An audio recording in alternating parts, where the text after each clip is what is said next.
lupa chani na date lakpa ya pa mafam ne ngasi lai do se Imphal East biryani hai na mafam ama lai adu dane sigi beef curry sina lupa 300 kini si chicken biryani full se lupa chani gini ko sa pa bunga maro adu ga sigi chicken lollipop full sida na lupa chahum ne hau do man rong khuya mama sigi yen ma khong se se amam da lupa chama ne yengo plate tadi kya no se lupa chawnga gi dam smaine khuya ma miyam cha ya sigi beef chili sina full ne ko full sida 300 si momo se plate lupa chama ni piece trying to halakani ko sigi fried rice ya sab sungam mo ko sigi se lupa chama gi maningam kuthari bne ko si makha ga se ai kuthari duna sab sungam mar ba haidare de lakh matam da ko sai ga lupa chama chamina ma ton da sungam mo si chaba ado pubirai ba sai dun kra sagan boy dar chicken chawm ga loga 160 gi chicken chawm lo biro ko ando ga samina ba yare ani si chaba ngam ma yare sigi chicken chili se lupa cham ga tani ko sigi fried rice se lupa cham ni cham chani lupa chani na de lakh pa yare sim hom jide mafam kai no haijar ma ko de chat pa matam da lupa lising amma lupa lising ani dum ting nei dena lupa chani na de lakh pa ya mafam ne sigi mafam se Imphal East biryani soibam lai kai near citizen club ana hai se mafam je location jo phajana rakchar ke adubu lupa chani gi khoi gi cha ba se kai cha ba ge ha matam da fried rice lupa chama pi bam cha ya ni aduga chicken chili lupa chama ge ma sa matam da lem pana kona raga det lakh pa ya mafam amadi oire mafam je yamna isam chamba hotel amadi oi dising lakh pi raga dum explore to ba ya ga ni hai ba se ai je game nung sanga ge minor se kai kai mathel lai ge ha ba Imphal East biryani se han nadi porom pat ko single lai ramani adubu nauna khoi soibam lai kai gi citizen club ki manak ta lai re citizen club ka dai kitang lakh pi raga khoi usa school lai nam lai bane adugi opposite adum lai re ko manung sangu se me ko aduga mathel sing sisu khil laga lai ramai tare sai tom noi cha doi ni miam se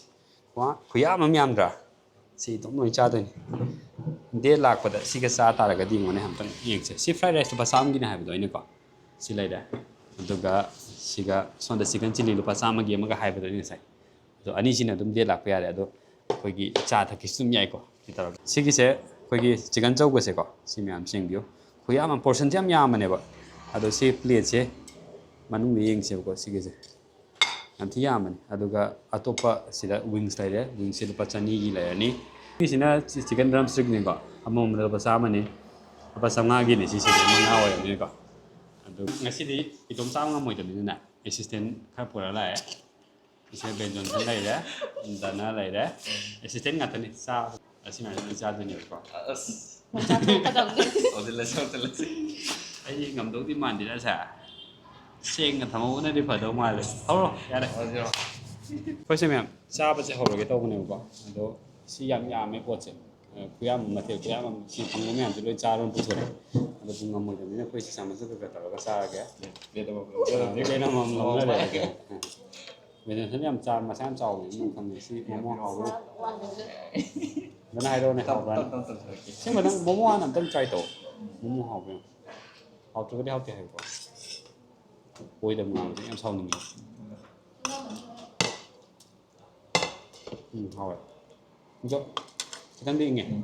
ai được cái này video nằm không nói nghe được cái đi in rồi có bị cái hào đeo rồi hôm nay em review mà sao tăng tốc giờ cái có review ấy đi hào với hào tiền đâu beef sim di dum haw re beef yam haw e haw yam lai chicken biryani department hon dum ha haw e adum chicken biryani haida atai biryani ai jum yam chai ba ko adu tar nga si na ko gi chicken je ko gi amna soft or ga ko gi sagai matam na ko manung da juicy yo do adu jum oe adu na adum haw he tar wings la wings se wan ko na sara ai ju tam na pai ba tang ma pai di pai ge pai ga si ga ma haw gi yeng wa mung bang ga tới bên này cái đó như nói tới vậy haw chicken ju haw yo sin haw vậy yam na yam na thau jau de bi de yam kan do oi de bi do haw e do yummy hay nè yummy thế sao là haw vậy nói tới vậy Làm sao rồi?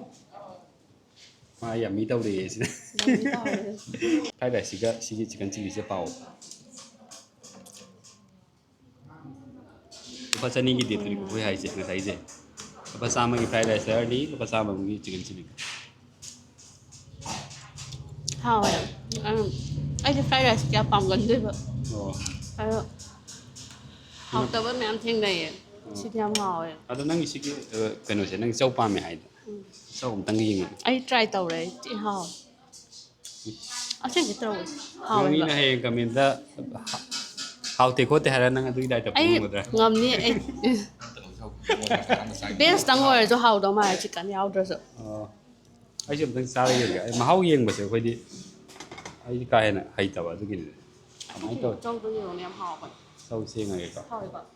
quay mới ai chậm mà mang người cái này cầm cưng ô ai lên đấy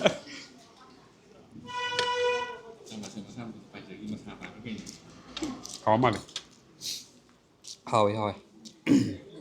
đó mẹ lẩu này tôi sao mà hao đi này quay xin mẹ tôi lấy cháo bằng ngầm đúng là tiêu của anh là ngầm nó bắt thuộc phẩm tỏi này khơi chỉ là ngầm giảm em lấy thì mới được rồi chả mình nở này khơi gọi à xích trai đầu rửa xem sao biết cái ai tiệm chạy tàu rồi nói đi dài đấm sao rồi nó vậy mang thứ này đấm nào ai cần đấm đi hay ninh nghe rồi khơi xích cái ai tiệm xem đi khơi yêu thực phẩm cái gì nào sinh để cái tàu ra rồi kìa mà cái nấm hay kìa Thằng bên như hai rồi. cái nó ai tôi đến sai đây nóอยู่ทางฝั่งวิสินาซึ่งแบบน้ำหาวเองนะนักพิโรแมมคนเยี่ยมเนี่ยได้มาเทจะเอ็นเทียงบ้างงำเจอกว่าแล้วก็งำแบบคาราแมมแต่มาหาวที่หาวที่หายไปที่มันก็เคยหายไปที่หายเจอเลยเคยกำเนิดไปเจอเลยแล้วแมมสลักปีแล้วก็หาวตัวตั้งบีแล้วก็ให้ตาเลยก่อนกำเนิดต้องสันบีแล้วมัวสิตั้งหายเจอเลยมีอะไรมันก็เตี้ยสุดที่มันนั่นเองไอ้หาวตัวมีตั้งมันนั่นด้วยก่อน Mana rồi? สว่ามันbenar saning bedo yauro ka di lao se don hong ji hong ma man cha Ayam đi. rai yam mi ho ya yam mi nang di kamai ta yam thi yam mi rồi đấy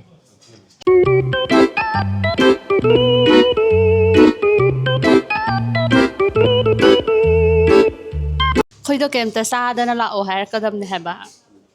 Ta sẽ lại hả? yam thi hao ya ngasa sa yam je pukti thalaga la ba yumda gi chasalaga adu alum phasana chasan gre yam thi hao yam chasan gre ya de copy jo guys lapio Yam hào em muốn cái gì? Châu số hào ấy. Momo số hào ấy. Biryani sẽ miền nổi này yam hào ấy. Yam trên hào ấy muốn biryani sẽ. biryani ni mostly yam hao Mà thấy lối hào ấy biryani nó khoai để hết.